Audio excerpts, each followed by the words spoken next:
បាទសូមគោរពជំរាបសួរពុកម៉ែបងប្អូនទាំងអស់គ្នាស្វាគមន៍ជាថ្មីមកកាន់វីដេអូថ្មីរបស់ខ្ញុំបាទ B Song Man តោះថ្ងៃពុកដែរខ្ញុំមានសៀវភៅមួយក្បាលជួយមកធ្វើការ review ទៅកាន់បងប្អូនទាំងអស់គ្នាដែលសៀវភៅមួយក្បាលនេះមានឈ្មោះថាពុទ្ធទិនទស្សនៈ222ថ្ងៃដែលនិពន្ធដោយស្នាដៃកូនខ្មែររបស់យើងដែលគាត់មានឈ្មោះថា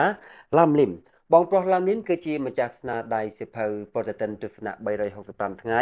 ដែលគឺជាសៀវភៅដែលខ្ញុំនឹងធ្វើការ review នៅវីដេអូបន្ទាប់ហើយសម្រាប់ថ្ងៃនេះយើងមកធ្វើការនិយាយអំពីសៀវភៅមួយក្បាលនេះសិនសៀវភៅពុទ្ធទិនទស្សនៈ222ថ្ងៃទៅបានបែងចែកជា3ជំពូកធំៗហើយពីមួយជំពូកទៅមួយជំពូកអ្នកនិពន្ធក៏បានលើកយកគំនិតទស្សនៈផ្សេងៗអំពីទស្សនវិទូល្បីៗនៅជុំវិញពិភពលោកដែលមានដូចជាសូក្រាតអារីស្តូរួមទាំងទស្សនវិទូចិនមួយចំនួនក៏មាននៅក្នុងសៀវភៅមួយក្បាលនេះផងដែរសម្រាប់ខ្ញុំផ្ទាល់សៀវភៅមួយក្បាលគឺពិតជាល្អខ្លាំងមែនទែនជាពិសេសវាបានបង្រៀនខ្ញុំឲ្យចេះគិតពិចារណាស៊ីជម្រៅច្រើនអំពីខ្លួនឯងក្តីអំពីការខិតខំប្រឹងប្រែងនៃការរស់នៅជីវិតប្រចាំថ្ងៃក្តីនិងអំពីសង្គមដែលយើងបានរស់នៅក្តីចឹងហើយថ្ងៃនេះខ្ញុំមាន3ចំណុចសំខាន់ដែលខ្ញុំបានរៀនពីសៀវភៅមួយក្បាលនេះយកមកចែករំលែកជាមួយនឹងបងប្អូនទាំងអស់គ្នាមុននឹងអ្នកទាំងអស់គ្នាធ្វើការជាសៀវភៅមួយក្បាលនេះតែអានដោយខ្លួនឯងផ្ទាល់អូខេអញ្ចឹងហើយកុំឲ្យខ្ជិលពេលវេលាច្រើនឥឡូវនេះយើងទៅមើលទាំងអស់គ្នាថាតើ3ចំណុចសំខាន់ដែលខ្ញុំបានរៀនពីសៀវភៅមួយក្បាលនេះមានអ្វីខ្លះមកដល់ចំណុចសំខាន់ទី1ខ្ញុំឲ្យឈ្មោះថាមិនលងលក់ទៅនឹងផ្នត់គំនិតរបស់អ្នកដទៃនៅក្នុងសៀវភៅមួយក្បាលនេះមានពាក្យមួយឃ្លាដែលអ្នកនិពន្ធក៏បាននិយាយថាយើងជាអ្នកអានតែមិនងាប់កាឡាត្បិតងាប់កាឡាគឺស្មើនឹងយើងងាប់បញ្ញាពាក្យមួយឃ្លានេះវាដាស់តឿនសតិរបស់ខ្ញុំឲ្យចេះគិតពិភាក្សាពិចារណាស៊ីជម្រៅទៅលើពាក្យសម្ដីណាក៏ដោយដែលខ្ញុំបានស្ដាប់ឬក៏ពាក្យសម្ដីណាក៏ដោយដែលខ្ញុំបានអានចេញពីសៀវភៅមិនថាជាសៀវភៅរបស់គាត់ក្តីឬក៏ជាសៀវភៅរបស់បណ្ឌិតណាទេគឺមិនតម្រូវឲ្យយើងជឿជាក់ទាំងស្រុងទៅលើពាក្យសម្ដីអស់ទៅនោះទេគឺតម្រូវឲ្យយើងសិក្សាបានច្រើន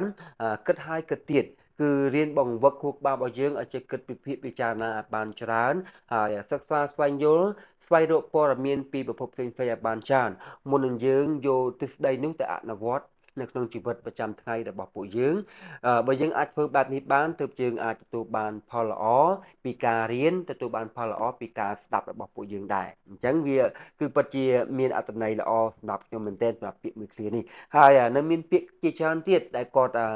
បាននិយាយជាសារដាស់តឿនសតិបាននិយាយជាការដាស់ស្មារតីឲ្យយើងចេះភ្ញាក់រលឹកអំពីការគិតពិចារណាអញ្ចឹងណាបងប្អូនទាំងអស់គ្នាអូខេនេះគឺជាចំណុចទី1ដែលខ្ញុំបានរៀនចេញពីសៀវភៅមួយក្បាលនេះឥឡូវនេះយើងចូលមកដល់ចំណុចទី2ដែលខ្ញុំឲ្យឈ្មោះថាគំនិតពិចារណាស៊ីជម្រៅថ្នាក់ចិត្តបេះដូងនៅក្នុងសៀវភៅពុទ្ធទិនទស្សនៈ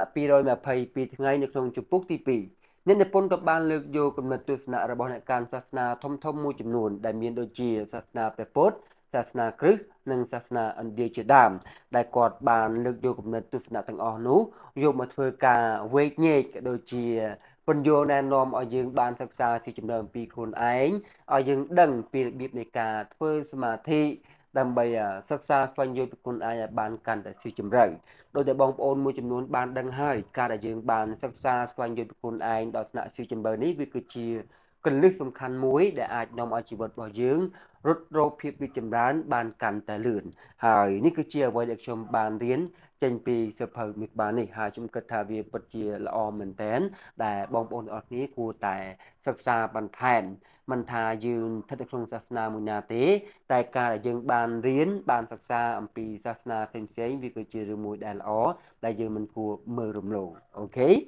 ឡូវនេះចូលមកដល់ចំណុចទី3តែម្ដងទៅគឺជាចំណុចចុងក្រោយដែលខ្ញុំឲ្យឈ្មោះថាខ្លួនខ្ញុំនិងសង្គម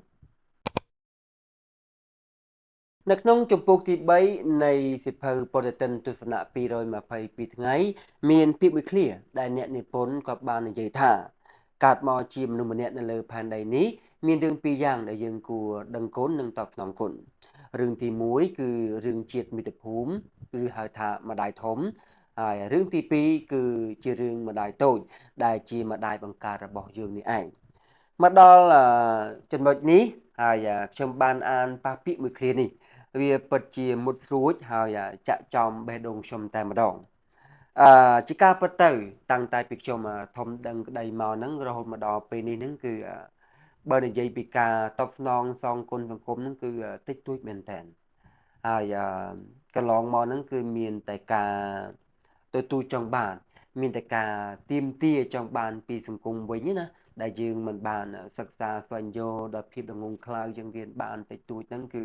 មានតែការស្ដីបន្ទោសមានតែការខឹងសម្បារទៅកាន់សង្គមដែលមិនបានដឹងថាសង្គមនឹងរងគ្រោះប៉ុណ្ណាហើយខ្លួនឯងធ្លាប់ជាជនដែលបំផ្លាញសង្គមទេអញ្ចឹងវាដល់ពេលខ្ញុំបានអានប៉ះពាក្យមួយគ្នានៅក្នុងសៀវភៅបងឡាំនេះវាពិតជាធ្វើឲ្យខ្ញុំមានអារម្មណ៍មួយឈឺចាប់មែនទែនហើយនៅក្នុងជំពូកទី3នេះបងឡាំមីមក៏បាននិយាយច្រើនតាក់ទងទៅនឹងការរស់នៅក្នុងសង្គមការបត់បែនការវិភាគពិចារណារឿងរ៉ាវដែលកើតឡើងក្នុងសង្គមហើយនឹងភាពជាអ្នកដឹកនាំបាទនៅភាពជាដឹកនាំនៅក្នុងសង្គមរបស់ពួកយើងថាតើយើងគួរនៅបែបណាហើយតែយើងគួរតែខ្លាយជាបុគ្គលបែបណាដឹកនាំសង្គមបែបណាដើម្បីឲ្យសង្គមរីកចម្រើនអញ្ចឹងណាបងប្អូនទាំងអស់គ្នាគឺមានអត្ថន័យខ្លឹមសារច្រើននៅក្នុងជំពូកចុងក្រោយនេះគឺល្អមែនតើអញ្ចឹងហើយខ្ញុំពិតជាផ្ដល់ជាមតិយោបល់ហើយចង់ឲ្យបងប្អូនបានអានវាដោយផ្ទាល់គឺពិតជាសៀវភៅល្អមែនតើហើយអ្នកនិពន្ធគឺជាអ្នកនិពន្ធម្នាក់ដែលបែរថានៅពេលយើងបានចាប់កាន់អានសៀវភៅគាត់ហើយគឺយើងនឹងទទួលអារម្មណ៍ថាគាត់គឺជាអ្នកនិពន្ធម្នាក់ដែលមានការគិតស៊ីជម្រៅហើយមានការវិភាគច្បាស់លាស់គឺអ្វីដែលគាត់បានសរសេរចេញមកគឺធ្វើឲ្យយើងទទួលជ្រាបដល់បេះដូងតែម្ដងគឺសៀវភៅល្អមែនតើចឹងហើយខ្ញុំមិនចង់និយាយសរសើរច្រើនទេអ្វីដែលខ្ញុំនិយាយគឺស្ថិតតែជាអ្វីដែលខ្ញុំទទួលអារម្មណ៍បាននៅពេលដែលខ្ញុំបន្ទាប់ពីខ្ញុំបានអានចប់ជាច្រើនលើកច្រើនសារមកអូខេបងប្អូនទាំងអស់គ្នានេះគឺជាចំណុចសំខាន់ទាំង3យ៉ាងដែលខ្ញុំបានរៀនចេញពីសៀវភៅមួយក្បាលនេះហើយខ្ញុំសង្ឃឹមថាវាបានជាអត្ថប្រយោជន៍ទៅកាន់បងប្អូនទាំងអស់គ្នាមុននឹងបងប្អូនទាំងអស់គ្នាធ្វើការជាសៀវភៅមួយក្បាលនេះទៅអានខ្លួនឯងផ្ទាល់អូខេចឹងហើយខ្ញុំពិតជា recommend មែនតើចង់ឲ្យបងប្អូនទាំងអស់គ្នាមានសៀវភៅមួយក្បាលនេះគ្រប់ផ្ទះហើយបានអានវាទាំងអស់គ្នាដើម្បីបានជាគតិបណ្ឌិតបានជាគំនិតពិចារណាដើម្បីយើងយកទៅអនុវត្តនៅជីវិតប្រចាំថ្ងៃរបស់យើងឲ្យជីវិតរបស់យើងបានវាបានកាន់តែរីកចម្រើនទៅមុខមួយកម្រិតទៀតវីដេអូក្រោយៗខ្ញុំធ្វើការ review សៀវភៅគាត់មួយក្បាលទៀតគឺសៀវភៅប្រតិទិនទស្សនៈ365ថ្ងៃដែលនិពន្ធដោយបងប្រុសឡាមីមដូចគ្នាចឹងហើយយើងចាំតាមដានមើលទាំងអស់គ្នាថារវាងសៀវភៅប្រតិទិនទស្សនៈ365ថ្ងៃនិងសៀវភៅប្រតិទិនទស្សនៈ222ថ្ងៃ